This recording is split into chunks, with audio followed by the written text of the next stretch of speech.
Your Money or Your Life, by Vicki Robin and Joe Dominguez. Introduction. Imagine this for a moment. A stranger corners you in a dark alley, presses something cold and hard against your ribs, and whispers, "Your money or your life." What do? It's not a difficult choice, is it? You hand over your wallet. Of course you do. Because your life is infinitely more valuable than the cash and cards you're carrying. But what if I told you that every single day, most of us make the opposite choice? What if I told you that we willingly, almost unconsciously, trade our lives for money? We trade precious, unrepeatable hours for a paycheck. We trade our health, our relationships, our sense of wonder, for a job. We think we're making a living, but for so many of us, the honest truth is we're making a dying. This is the chilling, brilliant insight at the heart of one of the most transformative books ever written about money, Your Money or Your Life. Written by Vicki Robin and Joe Dominguez, this isn't just another book about budgeting or investing. In fact, it's barely about that at all. This book is a new roadmap for money, a philosophy that has quietly sparked a global movement. It has sold nearly 1 million copies, been translated into 10 languages, and is considered by many to be the book that launched the entire financial independence, retire early, or FIRE movement. And the man behind it, Joe Dominguez, was a living example of its power. He was a successful financial analyst on Wall Street who, by following the very 9 steps in this book, did the unthinkable. He retired at the age of 31. For the rest of his life, until he passed away in 1997, he was a full-time volunteer, never again accepting a single dollar for his work. So, what did he discover? What is the secret that allowed him to walk away from the financial world decades before anyone else thought possible? That's exactly what we're going to explore today. And I promise you, by the end of our time together, you will see money in a way you never have before. You will understand that the key to financial freedom isn't about working harder or getting lucky in the stock market. It's about understanding the true, hidden cost of every dollar you spend, your own life energy. And once you see that, you can never unsee it. Book summary.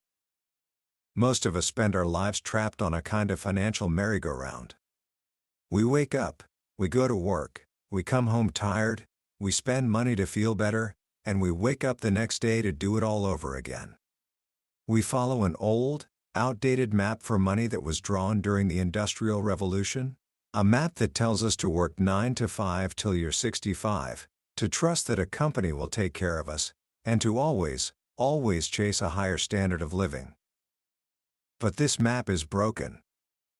The authors of Your Money or Your Life begin with a simple but devastating observation. For most of us, this chase isn't making us any happier. They asked over 1,000 people to rate their happiness on a scale of 1 to 5.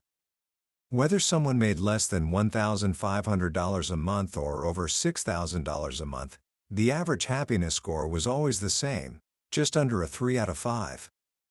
Not even can't complain, just existing. When they asked these same people, how much more money would it take to make you happy, the answer was always the same, about 50 to 100% more than they had right now. Do you see the trap? We live in a culture that screams more is better, but the truth is, more is a horizon you can never reach. Once you get the more you thought you wanted, you're still operating from the belief that more is better, so the new more you now have still isn't enough. It's a game you can never win. This endless chase is what the book calls making a dying. Think about it. Do you come home from work with more life, more energy, more joy than when you left? Or does your job take the best of you, leaving you drained and exhausted, needing to spend your evenings and weekends just to decompress and recover? For so many, our jobs aren't just where we work, they become our entire identity. When someone asks, "What do?" we don't say, "I practice law." We say, "I am a lawyer." We have mistaken our job for our life. So, how do we get off this merry-go-round? The book's answer is a radical shift in perspective. It asks us to stop looking at money as dollars and cents, and to start seeing it for what it truly is. This is the core, the absolute heart of the entire philosophy. Money is something you choose to trade your life energy for. Let that sink in. Your life energy is your time on this earth. It's the finite, precious, and unget-back-able hours of your one life. When you go to work, you are trading hours of your life for a paycheck. So, money isn't just paper. It's not just a number on a screen. Money is your life energy. Once you truly understand this, everything changes. A $100 sweater is no longer just $100. It's 5 hours of your life. A $40,000 car isn't just $40,000. It might be 2, 3, or even 4 years of your life energy. Suddenly, the question is no longer, can I afford this? The question becomes, is this worth my life? Is this sweater, this car, this dinner out worth the precious hours I will never get back? This single idea is the key that unlocks the entire 9-step program. The program isn't about deprivation or becoming a cheapskate. It's about becoming conscious. It's about aligning your spending with what truly brings you fulfillment and joy. The journey begins with a brave, honest look in the mirror. The first step is called making peace with the past. It has 2 parts. First, you calculate how much money you have earned in your entire lifetime, from your very first paper route to your last paycheck. For most people, this number is shockingly high. It's a powerful moment when you realize just how much life energy has already flowed through your hands. The second part of this step is just as revealing. You create a personal balance sheet, listing everything you own, your assets, and everything you owe, your liabilities. You then subtract your debts from your assets to find your true net worth. The question the book asks here is simple. What have you got to show for it? For all the life energy you've poured into earning money, what remains? For many, this is a sobering moment. But the book is gentle here. It gives us a mantra to repeat throughout this journey: no shame, no blame. This isn't about judging your past. It's about establishing ground zero. It's about clearing the fog so you can finally see where you are, right now. Once you've made peace with the past, the next step is to get radically present.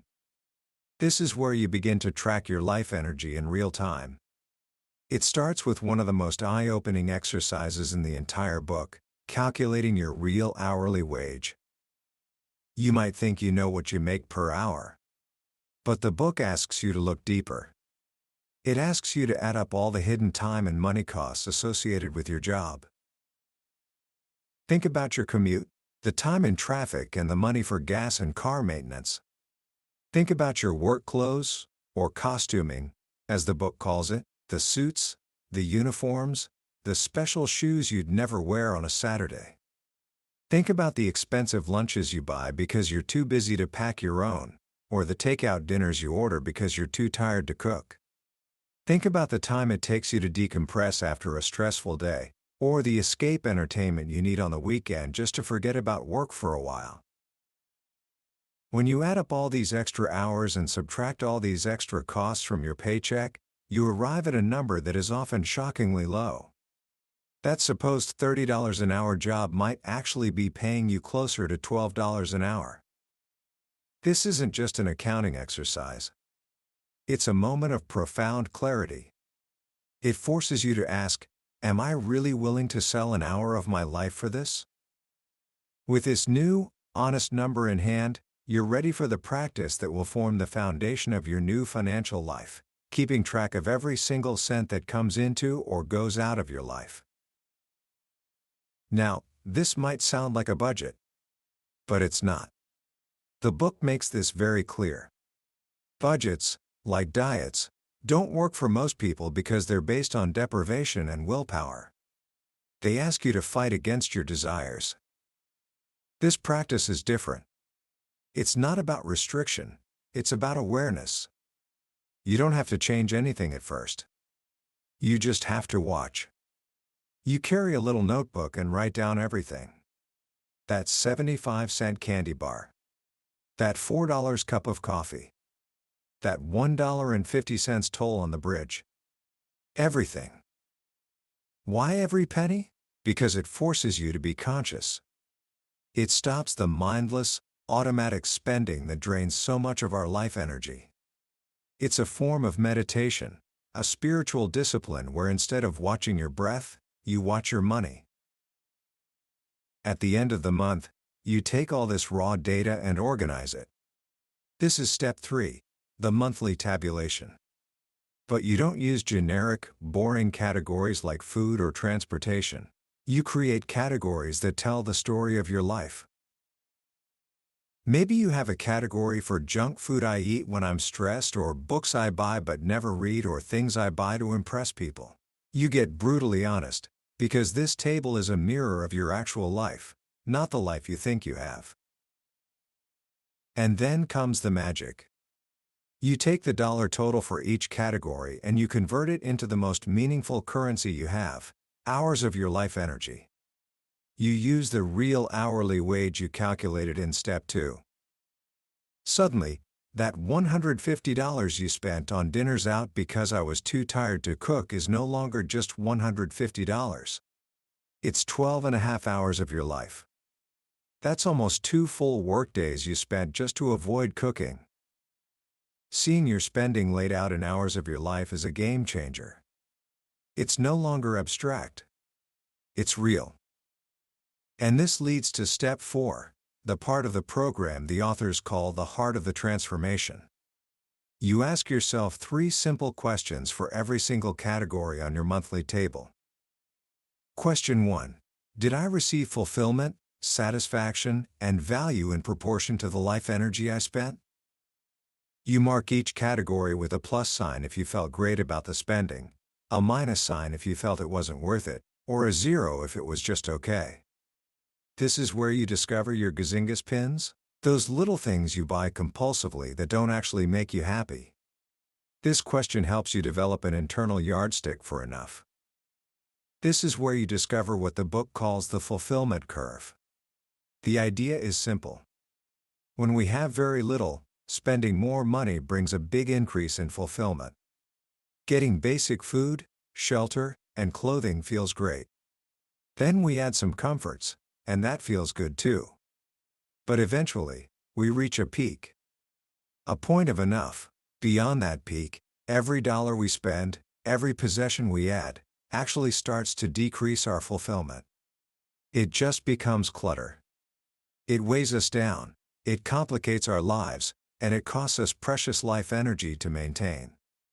The goal is to find the peak of that curve for yourself. Question 2. Is this expenditure of life energy in alignment with my values and my life purpose? This question forces you to confront the gap between what you say you care about and where your life energy is actually going. If you say you value your health, but you're spending 15 hours of life energy a month on fast food and only 2 hours on exercise, this question will shine a bright, uncomfortable light on that disconnect. It's about achieving what the book calls financial integrity, where your financial life is in harmony with your deepest values. And finally, question 3. How might this expenditure change if I didn't have to work for a living? This question is a doorway to a new possibility. It gets you thinking about a life beyond your job. Would you still need so many expensive suits? Would you still spend so much on commuting? Would you still need those fancy escape vacations? This question starts to plant the seed of what a life of freedom could actually look like. As you do this month after month, something remarkable happens. Without trying, without budgeting, without deprivation, your spending naturally starts to go down. Those categories you marked with a minus sign just become less appealing. You're not forcing yourself to stop, you just don't want to trade your life energy for something that doesn't bring you fulfillment anymore. The authors found that most people who follow the program naturally lower their expenses by about 20 to 25% in the first 6 months, and they report being happier. To see this progress, you move to Step 5, making life energy visible. You create a big wall chart and hang it somewhere. You'll see it every day. On this chart, you plot 2 lines each month, one for your total monthly income and one for your total monthly expenses. At first, for many people, the expense line is higher than the income line. But as you continue the program, a gap begins to form. Your income stays the same or, as we'll see, even goes up, while your expense line trends downward. That gap between the 2 lines has a name: savings. This is where the dream of freedom starts to become a mathematical reality. Step 6 is about mastering the art of frugality. But the book redefines frugality in a beautiful way. It's not about being cheap. The word frugal comes from the Latin root frux, which means fruit or value, and frui, which means to enjoy. So, being frugal means enjoying what you have. It means having a high joy-to-stuff ratio. It's about getting the maximum fulfillment from every unit of your life energy. This leads us to Step 7, valuing your life energy by maximizing your income. This might sound like a contradiction. If we're trying to work less, why would we try to earn more? Here, the book introduces another crucial redefinition: the difference between work and paid employment. Your work is your life's purpose, raising your family, creating art, contributing to your community. It's the stuff you do for love. Paid employment, on the other hand, has only one purpose: to get paid. When you separate the two, you're free. You no longer need your job to give you a sense of identity or purpose. Its only job is to provide you with the money you need. And since you're trading your precious life energy for that money, it only makes sense to get the highest possible wage for it, consistent with your health and integrity. Why? Because the more you earn per hour, the fewer hours you have to trade. If you need $2,000 a month to live and you make $20 an hour, you have to work 100 hours. If you make $40 an hour, you only have to work 50 hours. You've just bought yourself 50 hours of life back. This is where everything comes together.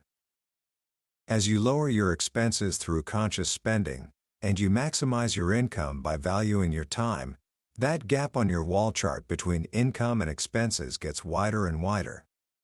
The savings you generate are no longer just savings. They become what the book calls capital. Capital is money that works for you, money that makes more money. This brings us to Step 8, the crossover point. Each month, you add a third line to your wall chart: your monthly investment income. This is the income your capital is generating, completely independent of your job. At first, this line is tiny, barely lifting off the bottom of the chart. But as your capital grows, and as you reinvest the income it generates, that line begins to curve upward, faster and faster, thanks to the magic of compound interest. And then, one day, you'll see it. You can project that rising investment income line into the future. You can project your stable, low expense line into the future.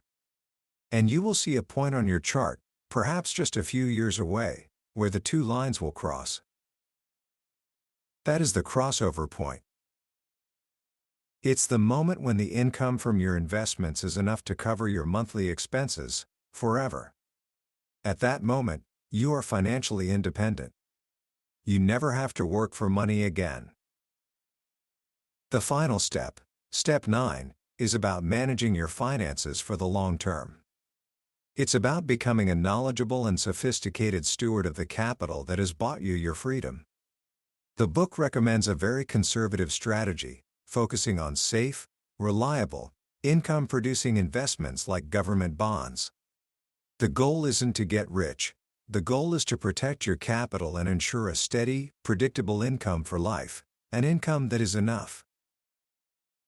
This is the path. It's not a get-rich-quick scheme. It's a guaranteed, step-by-step process of transforming your relationship with money, and in doing so, reclaiming your life. It starts with a simple question and ends with a lifetime of freedom. Commentary. When you really stop and think about the central message of your money or your life, it's so simple that it's almost revolutionary. Money is your life energy. That's it. It's not about spreadsheets, stock picks, or complex financial instruments. It's about recognizing that every dollar that passes through your hands represents a piece of your one, precious life. And when you see it that way, you can't help but become more mindful, more intentional, and more protective of that life energy. This book is powerful because it's not prescriptive. It doesn't tell you what to value. It doesn't tell you to stop buying lattes or to give up your car. Instead, it gives you a framework for discovering what you value for yourself.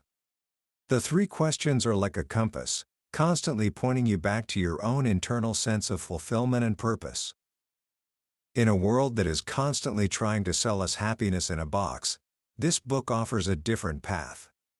It suggests that true wealth isn't about having more, but about needing less. It's the profound peace that comes from knowing you have enough. It's a quiet confidence that your life is built on a foundation of your own values, not the expectations of society or advertisers. What's most beautiful about this philosophy is that the ultimate goal isn't just to quit your job. Financial independence isn't the finish line, it's the starting line. It's the freedom to finally do your real work, the work you would do for love, not money. It's the freedom to volunteer, to create, to learn, to spend time with family, to contribute to your community, to build a life that is rich in meaning, not just in dollars. So, how can you start putting this profound wisdom into practice today? Here are 3 small things you can do. First, for just the next 7 days, try tracking every penny you spend. Don't judge it, don't change anything. Just carry a small notebook and write it all down. See what it feels like to bring that level of consciousness to your financial life. Second, take 15 minutes and try to calculate your real hourly wage. Be brutally honest about the hidden costs of your job, the commute, the clothes, the stress-related spending. The answer might just shock you, and that shock can be the beginning of a powerful change. And third, ask yourself that powerful question from the book.